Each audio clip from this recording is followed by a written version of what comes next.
Hello বন্ধুরা, আজকে আমি আপনাদের সাথে গার্মেন্টস ইন্ডাস্ট্রির একটি গুরুত্বপূর্ণ ওয়ার্ক ফ্রেম শেয়ার করব। সেটি হচ্ছে CTX. CTX means critical to requirement X. এটি একটি সিক্স সিগমা মেথোডোলজির অন্যতম ওয়ার্ক ফ্রেম। এই পদ্ধতিটি ব্যবহারের মাধ্যমে গ্রাহকের সন্তুষ্টি সহ কোম্পানি ব্যবসায়িক সফলতায় সহায়ক ভূমিকা পালন করে থাকে এই পদ্ধতিটি। আর basically CTX means identifying the critical requirement for process or quality and safety, such as CTP. CTP means critical to process. For example, bottom rolling and silibatas. এরকম অনেক ধরনের প্রসেস হতে পারে।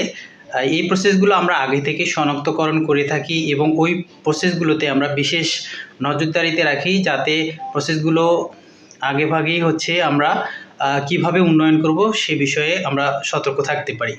দ্বিতীয় নাম্বারটি হচ্ছে সিটিকিউ। সিটিকিউ মিন্স ক্রিটিক্যাল টু কোয়ালিটি। এখানে আমরা যেমন এক্সাম্পল দিতে পারি লেভেল অ্যাটাচিং। লেভেল অ্যাটাচিংয়ে আমরা এই প্রসেসটাতে সবসময় নজরদারিতে রাখবো। যারা লাইন কোয়ালিটি আছেন, যারা কোয়ালিটি সুপারভাইজার আছেন, অথবা যারা কোয়ালিটি ইনচার্জ আছেন, তারা এই প্রসেসটিকে বিশেষ নজরদারিতে রাখবেন, কারণ এটা একটা গুরুত্বপূর্ণ একটি প্রসেস। এই প্রসেসটিতে যদি একটু মিস্টেক হয়ে যায় তাহলে হয়তো দেখা যায় যে অনেক সময় লেভেল পজিশন, লেভেলের যে কেয়ার ইনস্ট্রাকশন আছে, বিভিন্ন ধরনের সমস্যা হতে পারে, যার কারণে বিশেষ নজরদারিতে রাখতে হয়। এই জন্যেই আমরা আগে থেকেই শনাক্তকরণ করে থাকি। তৃতীয় নম্বরটি হচ্ছে যে CTS. CTS means critical to safety. এর এক্সাম্পল হতে পারে button attach. Button attach is important for garments industry because এখানে বাটন পুল টেস্ট করতে হয়।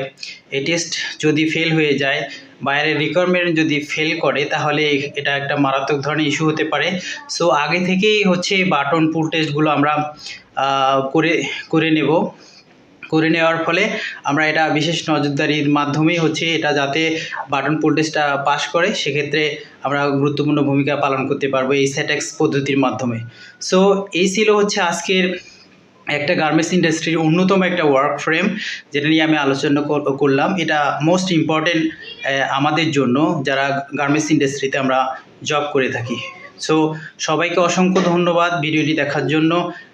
সবাই ভিডিওটি লাইক, কমেন্টস, শেয়ারের মাধ্যমে আমার পেজটির পাশে থাকবেন। সবাইকে অসংখ্য ধন্যবাদ।